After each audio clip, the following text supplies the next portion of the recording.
नमस्कार, जनप्रवाद सुपरफास्ट में आपका स्वागत है। मैं हूं हेमेंद्र सिंह। नजर डालते हैं आज की सुर्खियों पर। सचिन बाजे से होटल में मिलने आई महिला की एनआईए को तलाश। विस्फोटक रखने की साजिश में राजदार होने का जताया शक। महाराष्ट्र के पूर्व सीएम फडणवीस पहुंचे दिल्ली। बाजे मामले में केंद्रीय गृह सचिव को सौंपे दस्तावेज। फडणवीस ने बाजे मामले में की सीबीआई जांच की मांग। बोले इन दस्तावेजों के आधार पर हो सकती है जांच। राजनीतिक उठापटक के बीच ठाकरे ने बुलाई मंत्रिमंडल की बैठक। महाराष्ट्र कैबिनेट में गृह मंत्री अनिल देशमुख पर हो सकती है चर्चा। बाजे के पूर्व सहकर्मी समेत मुंबई के 86 पुलिसकर्मियों का तबादला। एनआईए के निशाने पर आने वाले डिप्टी एसपी का भी नाम शामिल।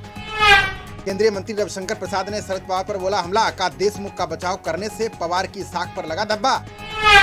परमवीर सिंह की याचिका पर सुप्रीम कोर्ट में सुनवाई आज। तबादले के आदेश को भी याचिका में दी गई चुनौती। पीएफ में टैक्स फ्री निवेश की सीमा बढ़ाकर की गई 5 लाख। नए वित्त वर्ष में 1 अप्रैल से लागू होगा नया प्रावधान।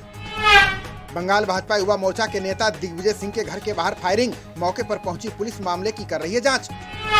भारत में कोरोना के 1,17,33,594 केस आए सामने, जबकि अभी तक 1,60,000 से ज्यादा लोगों की गई जान। देश में बीते 24 घंटे में कोरोना के 47,239 मिले नए मरीज। इनमें से 277 लोगों की गई जान। घटा ठीक होने का रेशियो। कोरोना के बढ़ते मामलों के बीच केंद्र सरकार ने लिया बड़ा फैसला। अंतर्राष्ट्रीय उड़ानों पर लगी रोक को 30 अप्रैल तक बढ़ाया। कोरोना महामारी के बढ़ते मामलों को लेकर राज्यों ने बढ़ाई सख्ती। महाराष्ट्र से गुजरात जाने वालों के लिए RT-PCR जांच जरूरी। दुनिया भर में कोरोना के मरीजों का आंकड़ा 12 करोड़ 38 लाख के पार। 27,35,000 लोगों की गई जान। ज्यादातर हो रहे हैं ठीक।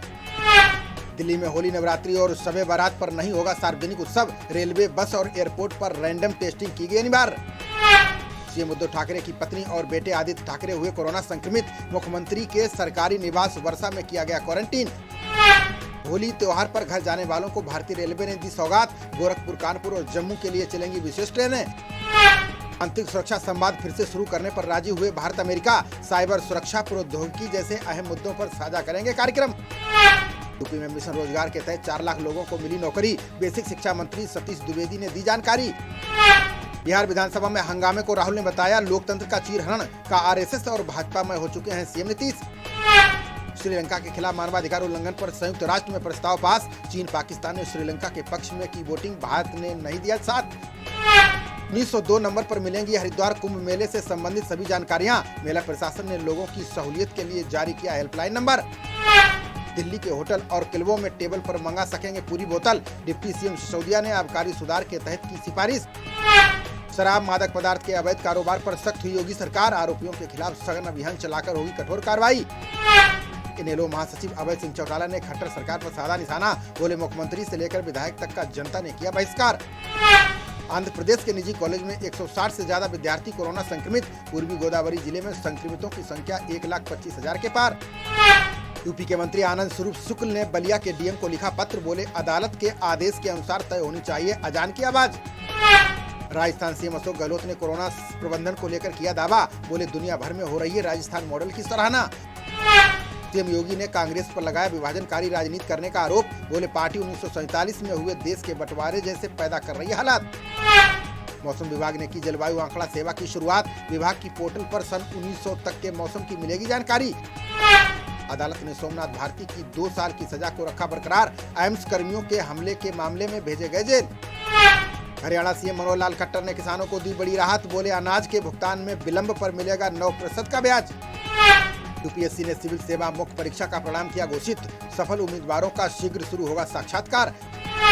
केंद्र सरकार ने सुप्रीम कोर्ट में मराठा आरक्षण को बताया संवैधानिक। कहा राज्य सरकार के पास आरक्षण देने की विधायी क्षमता। मध्य प्रदेश के सीएम शिवराज ने होली पर लोगों से की अपील। का मास्क लगाकर सोशल डिस्टेंसिंग के साथ मनाए होली। मध्य प्रदेश के किसानों को सीएम शिवराज ने दिया होली का तोहफा। मुख्यमंत्री किसान कल्याण योजना में सीएम ने खातों में ट्रांसफर किए पैसे।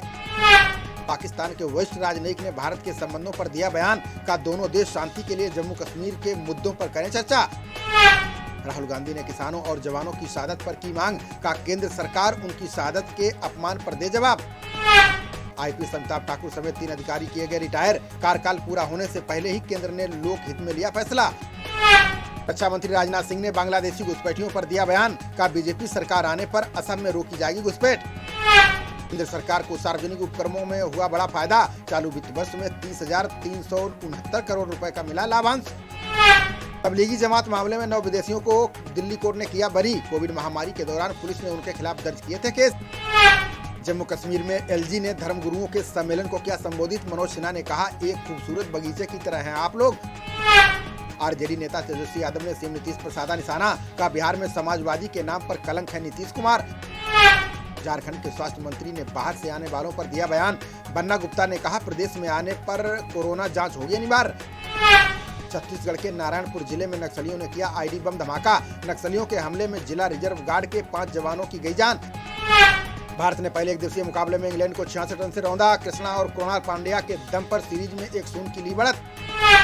भारत ने टॉस गंवाने के बाद 5 विकेट के नुकसान पर बनाए 317 रन। जवाब में इंग्लैंड की टीम 43वें ओवर में 251 रन पर हो गई ढेर। वनडे में डेब्यू करने वाले प्रसिद्ध कृष्णा ने 4 विकेट लेकर रचा इतिहास। पदार्पण मैच में किसी भारतीय गेंदबाज का अब तक का सर्वश्रेष्ठ प्रदर्शन। ऑलराउंडर कृणाल पांड्या ने खेली 31 गेंदों में 58 रन की नाबाद पारी। डेब्यू मैच में किसी भी बल्लेबाज का सबसे तेज अर्धशतक। खबरों का सिलसिला जारी रहेगा, देखते रहिए जनप्रवाद। नमस्कार।